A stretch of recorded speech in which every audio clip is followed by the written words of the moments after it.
I'm on my way to North Carolina to conduct one of the most unique ferry flights I have ever done. This particular aircraft is a one-of-a-kind general aviation airplane that very few pilots have ever flown. And I'm about to go fly a solo cross-country in it all the way to Fort Lauderdale. Introducing the Diamond DA62 MPP.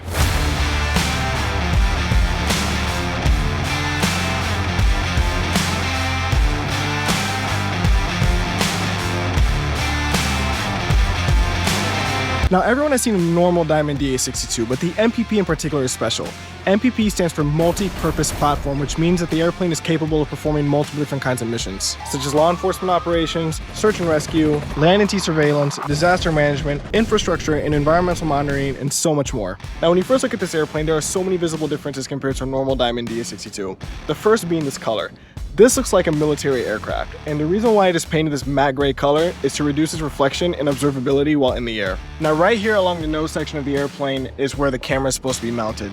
There's no camera here today, unfortunately, but the nose is a lot longer than a normal DA62, and usually they would attach an infrared camera right here on the bottom, and you'd be able to control that from the interior. I've never actually seen one of those cameras in person. I wish I could. Unfortunately, it's not installed on the airplane today, but still a really cool feature to have on one of these airplanes. Another super cool feature on this airplane is this big bulge sticking out of the belly. This is simply an airborne radar installed for surveillance purposes. Other noticeable differences include the engine cowlings, which are larger, as well as the design of the tail section. Now, the cockpit design of the airplane is actually pretty similar to most other DA62s. The only real visible difference is this screen right here, which we're not going to be using in flight. The real difference is going to be in the back. Now, this is the operator station. This is where you're going to find all your equipment to operate your cameras, your radar, and anything that is mission specific installed in the airplane. This is super cool. It feels like, you know, the backseater in the F-18. It's really, really cool. I really love the concept. But this is where pretty much all the magic happens, all the surveillance, everything that the pilot is not doing is happening back here. And now for the moment that I've been waiting for, let's go fly this thing.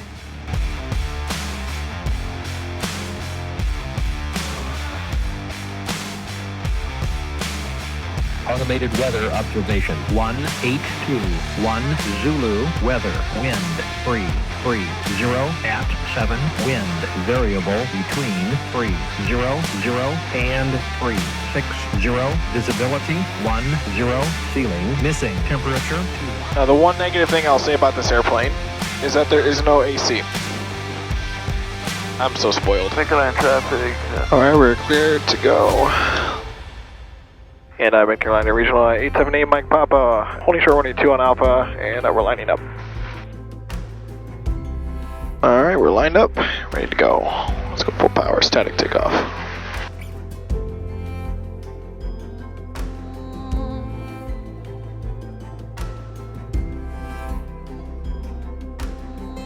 And open power.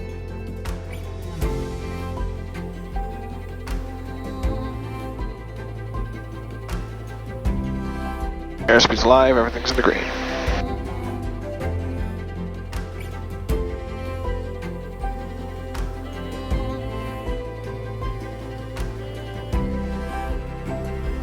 Alright, VR rotate.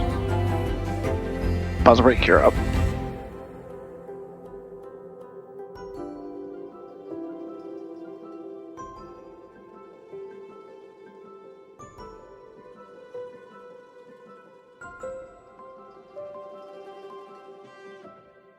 Alright, go 400 feet, make a right turn.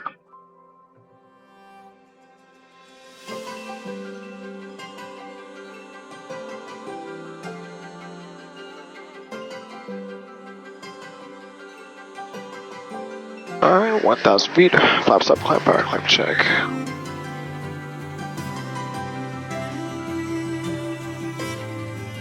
We'll bring power back to 92%. Now we're on our way to Fort Lauderdale Executive Airport.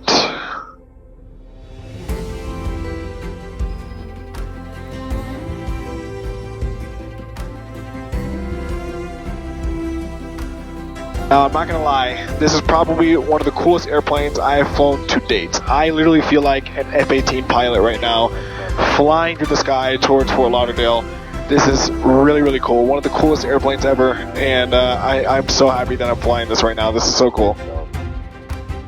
So some of you might be wondering, why and how did it even get in the seat of this airplane anyways? Well, to simplify it for you guys, this airplane is due for an annual inspection. We're going to be performing that annual inspection in Fort Lauderdale. So I was sent as a ferry pilot to go pick up the airplane, take it from North Carolina and bring it all the way to Fort Lauderdale for the inspection to be done. This flight will take about 2.5 hours at an altitude of 10,500 feet. And since I don't like to fly with complete radio silence on these kinds of trips, I 100% got flight following for the entire route. And I was told that at this altitude, the cameras that are attached to the MPP are so accurate and precise that they can read a license plate from this high up, which makes it even more incredible to be flying an aircraft like this. Alright, so as of right now, based on weather reports and ATC, it should just be light rain. We should be getting there in about 40 minutes.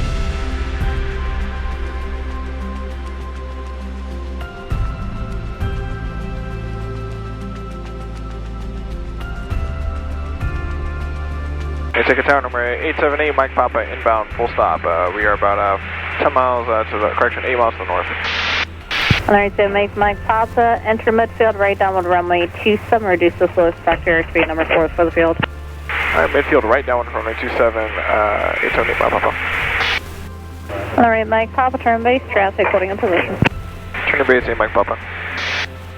Alright, expand, runway 27, line up and wait, 7 Sierra Papa. Alright, gear down, speed check. Alright, Mike Papa, runway 27, clear to land. Runway 27, clear to land, 8 Mike Papa. This one we gotta watch the speed because this airplane's gonna have a little bit of extra drag, especially on the belly, because of that radar. So definitely keep an eye on that speed and with the power. Alright, approach speed is good. Right on the line, we'll take our time.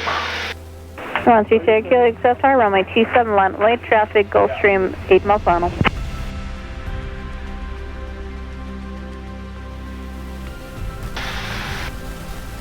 Alright, Mike Papa, stay parking. It's gonna be Bravo 1 Premier, 8 Mike Papa.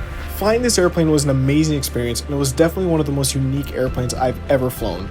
With that being said, the airplane made it safely to Fort Lauderdale and is now under annual inspection. Not sure how long it will take, but my mission here is complete. Thank you all for joining me on the flight in the Diamond DA62 MPP. Don't forget to like and subscribe.